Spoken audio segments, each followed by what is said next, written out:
ஈரானோட நேரப்படி அதிகாலை 4 மணி நம்மளோட டைமுக்கு கன்வெர்ட் பண்ண ஒரு 6 மணி இருக்கும். ஸோ இந்த டைம்ல ஈரானோட இஸ்ஃபகான் சிட்டி இருக்கு இல்லையா? அந்த சிட்டிக்கு மேல 3 அடையாளம் தெரியாத பொருட்கள் பறந்ததா சொல்லப்பட்டு வருது. அந்த சிட்டிக்கு பக்கத்துல வேற எதுவும் இல்ல, ட்ரோன்கள் தான். இந்த 3 ட்ரோன்களையும் நாங்க சக்சஸ்ஃபுல்லா டவுன் பண்ணிட்டு தான் ஈரான் தரப்புன்னு சொல்லியிருக்கிறாங்க. அதுக்கான வீடியோ பதிவுகள்லாம் வந்திருக்கு. அதனால வெடிசத்தங்கள் கேட்டிருக்கு. அதாவது இந்த ட்ரோன்களை தாக்கும் போது அந்த ட்ரோன்கள் வெடிக்கும் இல்லையா? வெடிச்சு அந்த புறநகரங்கள்ல தான் விழுந்திருக்கே தவிர அந்த ட்ரோனோட உதிரிபாகங்கள்னாலையும் இந்த மக்களுக்கு பாதிப்பு, பில்டிங்க்கு பாதிப்பு அப்படிங்கிறது போல எந்த ஒரு விஷயமுமே நடக்கல. ஸோ சேஃப் அண்ட் செக்யூர்டா ஈரான் அவங்க மேல நடக்கப்பட்ட தாக்குதலை அவங்க டிஃபெண்ட் பண்ணிட்டாங்க அப்படிங்கிறதோட சொல்லப்பட்டு வருது. இதே சமயத்துல சிரியாலையும் தாக்குதல் நடந்திருக்கு, ஈராக்லயும் தாக்குதல் நடந்திருக்கு. அதுவும் சிரியால பாத்தீங்கன்னா குறிப்பா அட்ரா பகுதியில் இருக்கக்கூடிய அல்தாலா அப்புறம் கர்ஃபா இந்த 2 பகுதியிலையும் ஏர் ஸ்ட்ரைக் நடந்ததா சொல்லப்பட்டு வருது. இந்த ஏர் ஸ்ட்ரைக்னால அவங்களோட ஏர் டிஃபென்ஸ் சிஸ்டமோட சில பொருட்கள் சேதமடைஞ்சிருக்கு. இந்த கர்ஃபான்றதுல பாத்தீங்கன்னா பேட்டரிஸ்லாம் வச்சிருக்காங்க, இந்த ரேடார்ஸ்லாம். ஸோ அந்த ரேடார் மேலேயும் தாக்குதல் நடந்திருக்கு. இதனால அங்கே பொருள் இழப்புகள் நடந்திருக்கு அப்படிங்கிறது போல ஈரானோட ராணுவம்லாம் அங்கே இருப்பாங்க இல்லையா சிரியால, அவங்க தரப்பு ரிப்போர்ட்ஸ் வந்திருக்கு. ஸோ மிகப்பெரிய சேதம் ஈரானுக்கு அப்படிங்கிறது போல இந்த இடத்துல பொருள் சேதங்கள் சிரியால நடந்திருக்கு. மிரட்டல்கள் இந்த ஈரானோட பகுதியில் நடந்திருக்கு. அதே நேரத்துல ஈராக்ல பாத்தீங்கன்னா பாபல் பகுதியில் இருக்கக்கூடிய அல் இமாம் பகுதியில தாக்குதல் நடந்ததா சொல்லப்பட்டு வருது. இந்த தாக்குதல் ஒன்றும் மிக பிரம்மாண்டமாகவும் மிரட்டல் விடுக்கும் போல இல்ல. இந்த தாக்குதல் நடந்த உடனே இன்னும் இஸ்ரேல் தரப்புல இருந்து நாங்க தான் பண்ணோம்னு சொல்லல. ஈரான் தரப்புல இருந்து என்ன சொல்லியிருக்கிறாங்கன்னு இது யாரால நடத்தப்பட்டது அப்படின்ற விஷயங்களுக்கு தெரியல. அதனால பொறுமையா இருக்கும். நாங்க இம்மீடியட்டால எந்த ஒரு ரியாக்ஷன் எடுக்க மாட்டோம் அப்படிங்கிறது போல ஈரான் தரப்புல இருந்து ஸ்டேட்மெண்ட்ஸ் வந்திருக்கு. சரி, ஓகே. இப்போ இந்த தாக்குதல் வீரியமா இல்லை, அப்புறம் ஏன் தாக்குதல் பண்ணோம்? சும்மா மிரட்டுறதுக்காகவா? இந்த மிரட்டுறது உருட்டுறதெல்லாம் பாத்தீங்கன்னா, அதாவது ஈரான்ல இருந்து 300 ட்ரோன்கள் அனுப்பின மாதிரி இஸ்ரேல இருந்து ஒரு 200 ட்ரோன்களை அனுப்பி இருக்கணும்ல. அதுதான் ஒரு மிரட்டலா இருக்கும்.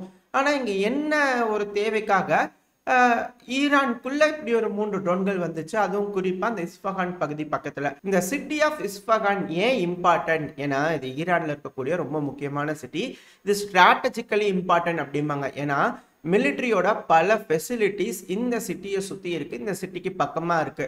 என்னென்ன அப்படின்னு கேட்டீங்கன்னா, இந்த சிட்டிக்கு பக்கத்தில் இருக்கக்கூடிய ஃபெசிலிட்டிஸ்ல அதிகமா ராணுவத்துக்கு தேவைப்படக்கூடிய உபகரணங்களை தயாரிக்கிறதா இருக்கட்டும், அது மட்டும் இல்லாம மிலிட்ரியோட ஏர்பேஸா இருக்கட்டும், இது எல்லாமே இந்த சிட்டி ஆஃப் இஸ்ஃபகானுக்கு பக்கத்துல இருக்கிறதுனால இந்த பகுதியை குறி வச்சிருக்கலாம் அப்படிங்கிறது போல சொல்லப்பட்டு வருது.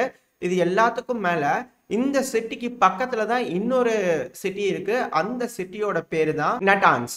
இந்த சிட்டியும் ஈரானுக்கு ரொம்ப ரொம்ப முக்கியமான சிட்டி. காரணம் என்னன்னா, இந்த சிட்டிக்கு பக்கத்துல தான் 2 அணு உலைகள் இருக்கு. இந்த அணு உலைகள்ல இருந்து தான் யுரேனியம் என்ரிச் பண்ணிக்கிட்டு இருக்காங்க அப்படிங்கிற குற்றச்சாட்டுலாம் இஸ்ரேல் தரப்புல இருந்து வருது. அதிகமான அணு ஆயுதங்கள் தயாரிக்க முடியும் ஈரான் அப்படின்னா அதுக்கு இந்த நட்டான்ஸ்ல இருக்கக்கூடிய அணு உலைகள் அதிகமா உதவி செய்ய முடியும்.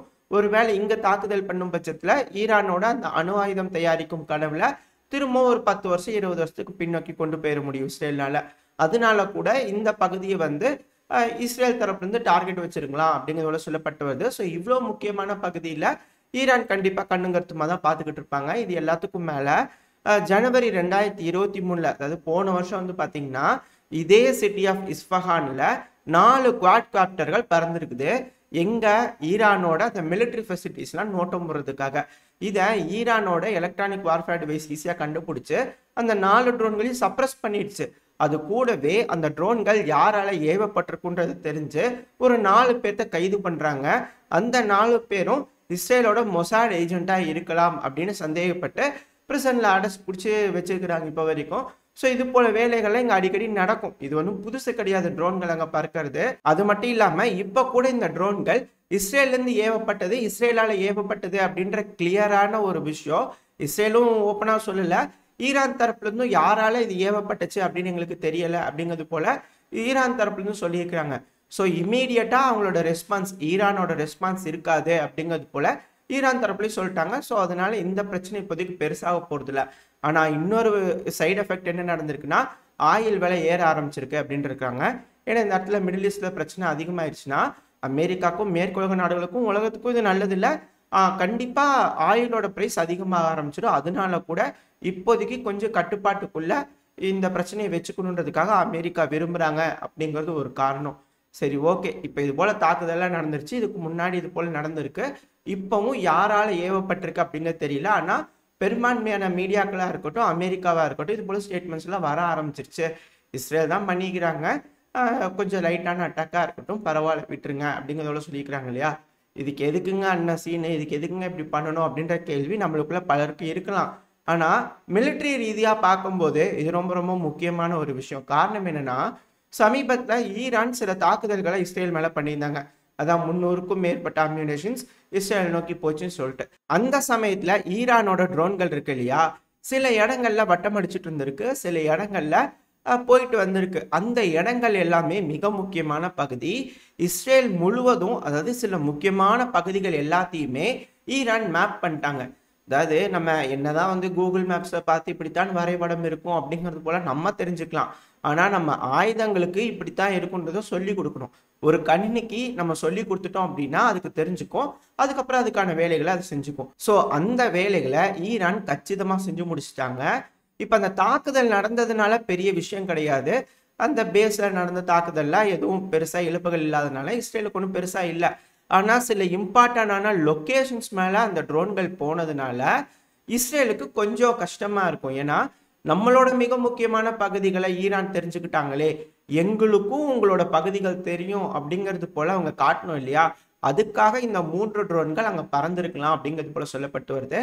மற்றபடி தாக்குறதுக்கான இன்டென்ஷன் ஈரானுக்கும் கிடையாது, இஸ்ரேலுக்கும் கிடையாது. அதாவது இந்த பகுதி எனக்கும் தெரியும் அப்படின்னு ஒரு மிரட்டல் ஈரானுக்கு விடணுன்றதுக்காக இந்த ட்ரோன்கள் வந்திருக்கு அப்படிங்கிறாங்க. இதை தாக்குதல் ரீதியா கம்பேர் பண்ணக்கூடாது, உளவியல் ரீதியா கம்பேர் பண்ணும். அதாவது சைக்காலஜிக்கல் வார்ஃபேர்னு சொல்லுவாங்க. ஒருத்தனோட நம்பிக்கையே நம்ம வந்து ஆட்டி பார்க்கணும்னு சொல்லுவாங்க இல்லையா? ஈரான் அதை செஞ்சிருந்தாங்க. இப்போ இஸ்ரேல் அதை செஞ்சிருக்கிறாங்களா அப்படிங்கிறத ஈரானோட பிஹேவியரை வச்சு நம்ம தெரிஞ்சுக்கலாம். இஸ்ரேலுக்கு அது நடந்திருக்கு. ஏன் அப்படின்னு நான் சொல்றேன் அப்படின்னா அவங்களோட பிஹேவியர். கண்டிப்பா செஞ்சே தீருவேன், 3 ட்ரோனையாவது உள்ள விட்டே தீருவேன் அப்படின்னு அவங்க செய்யறாங்கன்னா அவங்களுக்கு அந்த இடத்துல பிரச்சனை நடந்திருக்கு. ஸோ அந்த ஒரு காரணத்தினால ஈரானுக்கும் அதை கொடுக்கணுன்றதுக்காக 3 ட்ரோன்கள் உள்ள போயிருக்கலாம் அப்படிங்கிறதோட சொல்லப்பட்டு வருது. சரி, ஓகே, இப்போ என்னப்பா மிரட்டுறதுக்காக ஆரம்பிச்சிட்டாங்களா அப்படிங்கிறது போல கேட்டிங்கன்னா இப்படியும் இருக்கலாம். ஆனா இன்னொரு வியூகத்துல பார்த்தோம் அப்படின்னா அந்த இஸ்ஃபஹான் சிட்டி பக்கத்துல நிறைய மிலிட்ரி ஃபெசிலிட்டிஸ் இருக்கு. இந்த ட்ரோன்கள் அது மேலே தான் வட்டமிடணும் அப்படிங்கிறது நீட் இல்லை.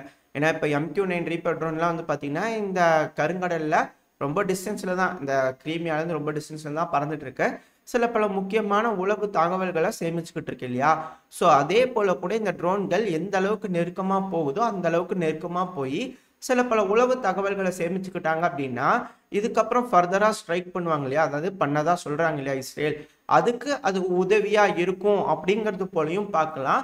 அதுக்காக ஒரு ப்ரிலிமினரியா டெஸ்ட் பண்றதுக்காக கூட இது போல ட்ரோன்கள் வந்திருக்கலாம். அப்படி இருக்கும்போது இது போல ட்ரோன்கள் வரும்போது எப்படி இன்டர்செப்ட் பண்றாங்க ஈரான் அப்படிங்கிற விஷயத்தெல்லாம் தெரிஞ்சுக்கலாம். ஸோ அதை சப்ரஸ் பண்ணுறதுக்கு ஈஸியாக இருக்கும் இஸ்ரேலுக்கு அப்படிங்கிறது போலையும் சொல்லப்பட்டு வருது. ஏன்னா இப்போ வரைக்கும் இந்த பதிவு நான் ரெக்கார்ட் பண்ணிட்டு இருக்கேன், இப்போ வரைக்கும் இஸ்ரேல் நான் தான் பண்ணிட்டேன் அப்படிங்கிறது போல எந்த ஒரு கிளைமையும் வைக்கல. இதே ஈரான் தரப்புலேருந்து என்ன சொல்லியிருக்கிறாங்க, இது யார் செஞ்சிருப்பாங்க அப்படிங்கிறத நாங்கள் இன்னும் கன்ஃபார்ம் பண்ணல அப்படிங்கிறது போல சொல்லியிருக்கிறாங்க இல்லையா? ஸோ இன்னும் இஸ்ரேல் அதை கன்ஃபார்ம் பண்ணலை. ஸோ ஒருவேளை இது ஒரு ப்ரிஎம்டிவாக கூட இருக்கலாம். போய் இந்த சீட் ஆப்ரேஷன்லாம் சொல்லுவாங்க இல்லையா? ஸோ அது போல் வந்து உளவு பார்க்கறதுக்காக அனுப்பியிருக்கலாம். இதுக்கு மேலே ரிட்டாலியேஷன் ஸ்ட்ரைக் இருக்கும்போது இந்த பிராந்தியத்தில் பிரச்சனை பெருசாகுமா, இது இப்படியே விட்டுருவாங்களா அப்படிங்கிறத நம்ம பொறுத்திருந்து பார்ப்போம். இதுக்கு மேலே ஏதாவது அப்டேட்ஸ் வந்துச்சுன்னா அடுத்த பதிவில் நம்ம தெளிவாக பார்ப்போம். இதோட இந்த பதிவை நம்ம முடிச்சுக்குவோம். இந்த பதிவு எப்படி இருந்துச்சு, உங்களுக்கு பிடிச்சிருக்கா? பிடிச்சுனா லைக் பண்ணிட்டு உங்கள் ஃப்ரெண்ட்ஸ் அண்ட் ஃபேமிலியோட ஷேர் பண்ணிக்கோங்க. அது கூடவே மறக்காம இந்த பதிவை பற்றின உங்களோட கருத்துக்களை கமெண்ட் செக்ஷனில் சொல்லுங்கள். இந்த பதிவு நல்லா இருந்து கூட நம்பிக்கையில் அடுத்த பதிவில் உங்களை சந்திக்கிறேன். அது வரைக்கும் ஸ்டே சேஃப். Bye bye.